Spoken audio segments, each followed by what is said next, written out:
Vamos lá, terceiro ano. Agora, resolução das atividades da semana 1 do Volpet volume 2 para vocês, beleza? Assiste até o final para conseguir corrigir e entender tudo dessas atividades. Valeu, vamos lá, vamos lá, vamos lá, vamos lá!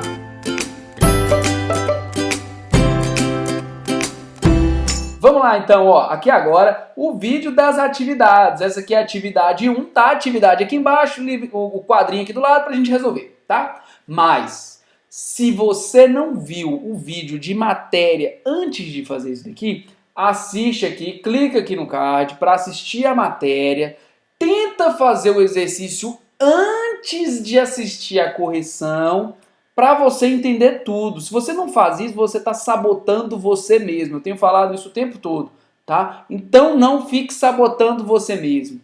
Assiste o vídeo de matéria, tenta fazer e somente depois vem aqui para assistir, tá bom? E por favor, inscreva-se no canal para receber todas as notificações e ó, vai ficar show de bola isso daí. Vamos lá. Questão 1. Na questão 1, gente, se você observar, o que ele fala? Descreva quais os sinais das cargas na imagem ao lado. Vou dar um zoom aqui então, ó. Uou, pronto. Observe, eu tenho as linhas de campo chegando em A, convergindo para A e saindo de B. Então, no caso aqui, ó, da carga A, ela é negativa, porque está chegando nela. E a carga B, ela é positiva, porque está saindo dela. Agora, olha uma observação interessante. Não pediu isso na questão, mas olha a observação interessante. Olha a quantidade de linha que está chegando em A. Olha a quantidade de linha que está saindo de B. Então, em intensidade A, é maior do que a intensidade de B. Então a quantidade de linhas que sai de B é menor, tá bom? Mas a única coisa que pediu na questão foi determine quais são os sinais. Então A é negativo, B é positivo, beleza? Vamos lá para a questão 2, galera. Questão 2, vamos lá. Na questão 2, galera, ele pede o seguinte: desenha o vetor campo elétrico, o vetor campo elétrico e o vetor força elétrica sobre uma carga de prova positiva nos pontos C e D, né? Gente, vetor campo elétrico e vetor força elétrica. Vamos lá, deixa eu dar um zoom aqui para a gente conseguir desenhar em cima. Lembrem-se que o vetor campo elétrico lá e o vetor força elétrica, eles são sempre tangentes à trajetória ali da linha de campo. Então eu vou fazer aqui, eu vou pegar aqui uma seta, vou deixar ela mais fininha aqui, vou reduzir o tamanho dela. Então aqui, ó, é a seta no ponto D. E vou fazer a linha tangente aqui, ó.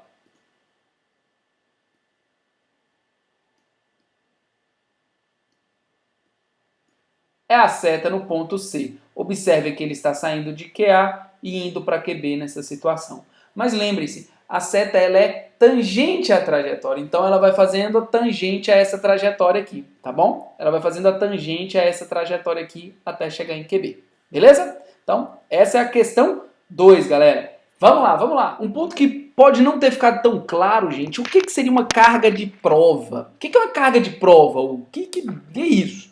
Ó, quando eu tenho aqui uma carga positiva, ela gera campo elétrico saindo dela. Saindo.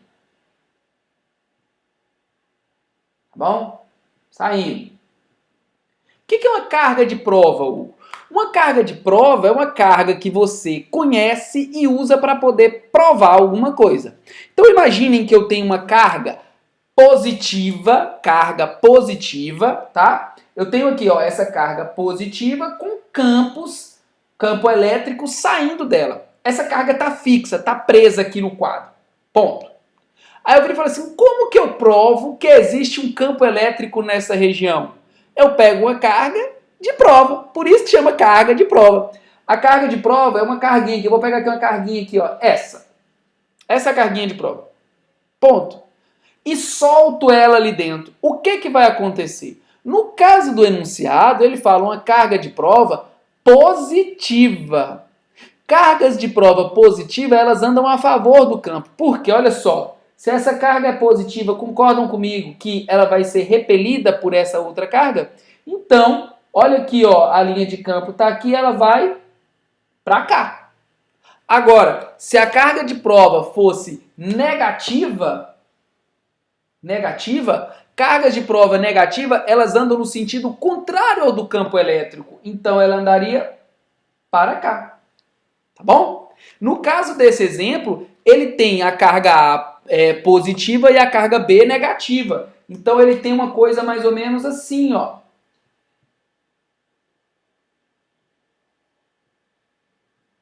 Mais ou menos assim.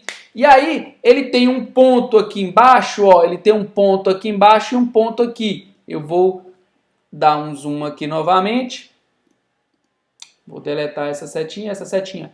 Ele tem o ponto C e o ponto D. O ponto C está um pouco mais embaixo. Então, o vetor campo elétrico está aqui, ó. E o ponto D está mais ou menos aqui. Observem que é tangente nas linhas de campo, tá bom? E no caso, o vetor força elétrica, ele vai acompanhar o campo elétrico. Por que ele vai acompanhar o campo elétrico? É sempre assim, Hugo? Não. É assim quando, neste caso do enunciado aqui do lado, que tinha uma carga de prova positiva. Se a carga de prova fosse negativa, a força elétrica seria contrária ao campo elétrico, tá bom? Por quê? Porque a carga negativa ela anda contra o campo elétrico, tá bom? Mas sempre as duas tangente às linhas de campo, tá? Então, muito importante que você se atente a isso daí, porque o sinal da carga de prova interfere no processo. Como que cobra isso normalmente em física? Em física ele te fala uma carga fixa de valor X e uma carga de prova. A carga de prova é o que é móvel, essa aqui é fixa. E aí você fala o que vai acontecer com essa carga de prova, tá bom? Essa aí é a questão 2, complementos da questão 2, que é importante que você saiba, beleza? Vamos lá agora para a questão 3, galera. Questão 3, vamos lá. Vamos lá, galera, questão 3. Na questão 3 ele fala o seguinte: duas cargas elétricas, respectivamente 35 coulombs e 3 coulombs, né? As duas positivas, tá bom? Essa aqui com 35 coulombs e essa aqui com 3 coulombs.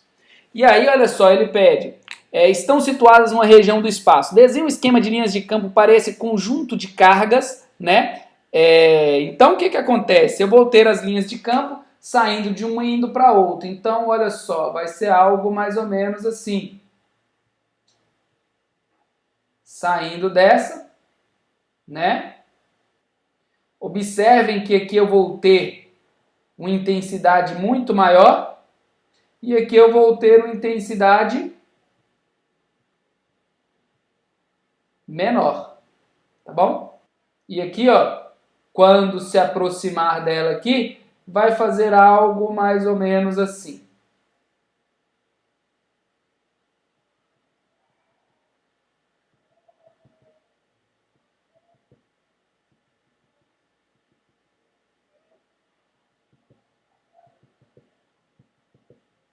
Né?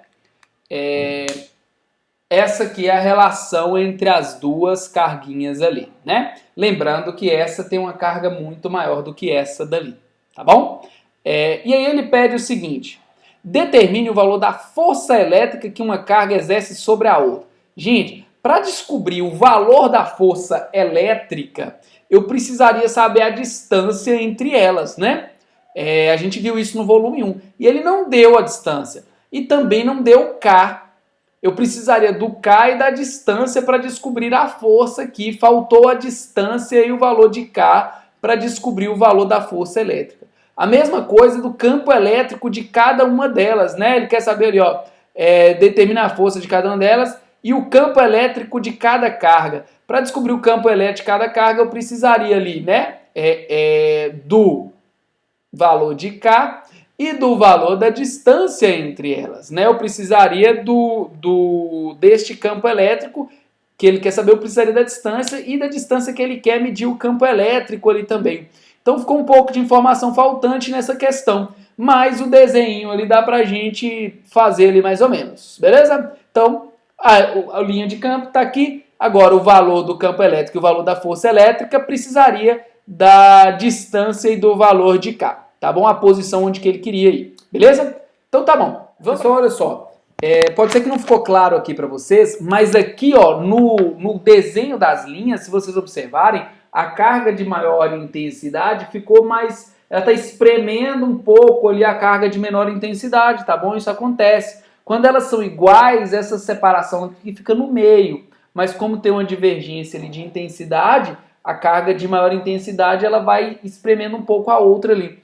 Aqui no simulador, ó, deixa eu mostrar aqui para vocês o simulador. Isso vai ficar um pouco mais claro para vocês, para conseguir enxergar onde que isso acontece. O que eu estou dizendo ali, né? Olha só aqui, ó. Vou fazer aqui o simulador de novo, ó. Para quem não viu esse simulador aqui, no vídeo de conteúdo tem informação sobre esse simulador e eu mostro como que ele funciona direitinho. Vou colocar aqui duas cargas iguais, ó. Duas cargas iguais. Tá vendo que está no meio a separação? Vou aumentar a quantidade de carga nessa daqui, ó. 2, 3 vezes, 4 vezes. Estão vendo que a separação entre elas está espremendo um pouco essa daqui? É isso que eu quis dizer ali, tá bom? Então, no desenho da linha de campo, você precisa levar isso em consideração, tá bom? Vamos agora para a questão 4. Agora vamos para a questão 4. Vamos lá, vamos lá. Aqui na questão 4, ele fala de uma impressora que utiliza, né, um campo elétrico uniforme ali, né? Ela tem um campo elétrico uniforme. Nós explicamos isso, eu até dei o exemplo da televisão na aula da matéria, né, na aula de matéria. Então, aqui é o mesmo princípio. Você tem aqui, ó, duas placas, uma positiva e uma negativa, por exemplo, e quando a gotícula atravessa esse campo, ela é eletrizada. Então ela faz aqui, ó, um movimento mais ou menos assim. Aqui está a folha de papel. E aí com essas movimentações aqui, ó, você consegue fazer com que a impressora faça uma impressão de tinta. Então aquela impressora jato de tinta, ela usa esse princípio aí. A carga, né, a gotícula carregada atravessa esse campo para possibilitar escrever no papel ali, né, imprimir no papel. E aí, assim, eu não gosto muito de dar uma resposta exata, conceitual para o aluno. Você tem que escrever com suas palavras. Então, assim, basicamente a carga, a gotícula aqui carregada, ela atravessa um campo elétrico uniforme e ao manipular o valor dessas cargas, você muda o campo elétrico. Por consequência, você consegue fazer com que essa carga faça movimentos ali. E aí consegue imprimir o que você deseja, né? E aí ele fala, né? Os fenômenos eletrostáticos que permitem esse funcionamento. Nós temos o fenômeno aqui, né? Do campo elétrico existente. Mas não podemos também deixar de falar que essa gotícula tinha uma velocidade V aqui, ó. Essa velocidade V é conhecida, ela para baixo. E é com ela, sabendo essa velocidade, que eu manipulo o campo elétrico dessas placas e consigo fazer as curvas dessas partículas ali, né? É aí que a gente consegue manipular, tá bom? Então, gente, aqui eu vou encerrar a questão 4, tá bom? Da semana 1 do terceiro ano. E aí, ó, logo eu mando a matéria da semana 2 do terceiro ano, onde a gente começa a falar sobre o potencial ali, né? Energia potencial elétrica. E aí eu vou resolver os demais exercícios dessas atividades aqui, beleza? Um grande abraço, até o próximo vídeo, fique com Deus aí, falou!